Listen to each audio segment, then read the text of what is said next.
සුබ දවසක්. අපි අද කතා කරන්නේ වෙනත් මාතෘකාවක් ගැන. ඒ කියන්නේ අපි දන්නවා බොහෝ රෝගීන් අපිට එන්නේ මේ බෙල්ලේ හෝ කොන්දේ කැක්කුම් එක්ක. ඒ එන අය බොහෝ දෙනෙක් හිතනවා එයාට මේ බෙල්ලේ හරි කොන්දේ හරි කැක්කුමක් ආවම ඒකට හේතුව ස්නායු ආබාධයක් කියලා. නමුත් ඔබ දැනගන්නට ඕනේ බෙල්ලේ සහ කොන්දේ වේදනාවල් එන බහුතරයකට වෙනත් රෝග ආබාධවලදී මේ බෙල්ලේ හෝ කොන්දේ කැක්කුම් එනවා කියලා. නමුත් ඔබ එක දෙයක් මතක තියාගන්න ඕනේ. ඔබ වයස සාමාන්‍යයෙන් 50ට වඩා වැඩි නම් ඔබගේ ඇඟේ වෙනත් කොහේ හරි ස්ථානයක ගෙඩියක් තිබිලා තියෙනවා නම් ඒ ගෙඩියක් හිතන පිළිකාවක් වෙන්නත් පුළුවන්. සමහර පිළිකාව බව හඳුනාගත්තේ නැතුව වෙන්නත් පුළුවන්. අන්න ඒ වගේ අවස්ථාවක ඔබ පිළිකා විශේෂඥයෙක් ළඟට නිතර යනවා වෙන්නත් පුළුවන් නොවෙන්නත් පුළුවන්. ඔබගේ කොන්දේ හෝ බෙල්ලේ හෝ කැක්කුමක් ආවොත් වහාම ස්නායු වෛද්‍යවරයෙක් ස්නායු ශල්‍ය වෛද්‍යවරයෙක් හම්බෙන්නට ඕනේ.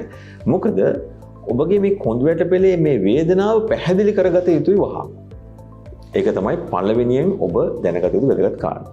දෙවෙනි කාරණය තමයි මස් පිඩුවල වේදනාව, හන්දි වලින් ඇති වෙන වේදනාව සහ ඒ වගේම මේ මස් පිඩු සහ හන්දි කොන්ද වැටපෙල ආශ්‍රිතව තියෙන අතේ සහ කකුලේ විවිධ ස්ථානවලට සම්බන්ධ වෙනවා. මෙන්න මේ සම්බන්ධ වෙච්ච ස්ථානවල එන ඉදිමි බොහෝ වෙලාවට කොන්ද වැටපෙලේ අධික වේදනාවක් ඇතිවීමට හේතු වෙනවා. මේ නිසා මේ රෝග පිළිබඳ අපි දැනුවත් වීමක් වෙන්න ඕනේ. ඒ දැනුවත් වීමක් වුණොත් විතරයි මේ ඇතිවෙන වේදනාවන් හා බැඳිච්ච රෝග ස්නායු ආබාධයක්ද නොවේද කියන එක තීන්දුව කරන්න පුළුවන්. බොහෝ වෙලාවට මේ වෛද්‍යවරුන්ට පවා ඇතැම් වෙලාවට මේ රෝග වෙන් කර හඳුනා ගැනීමේ අවස්ථාවක් තියෙනවා. ඒ නිසා ඔබ සමහරවිට මේ කොන්දේ අමාරුවක් එක්ක MRI එකක් කරලා තියෙන පුළුවන්. නමුත් ඔබගේ මේ වේදනාවේ හේතුව ස්නායු තෙරපීමක් නොවෙන්නට පුළුවන්. බොහෝ වෙලාවට වෙනත් රෝග තියෙන නිසා. ඒ නිසා මේ ඊළඟ වැඩසටහන් කීපෙදී අපි මේ රෝග හඳුනාගන්නේ කොහොමද? ඒ රෝග වලට අපි කරන්න පුළුවන් මොනවද?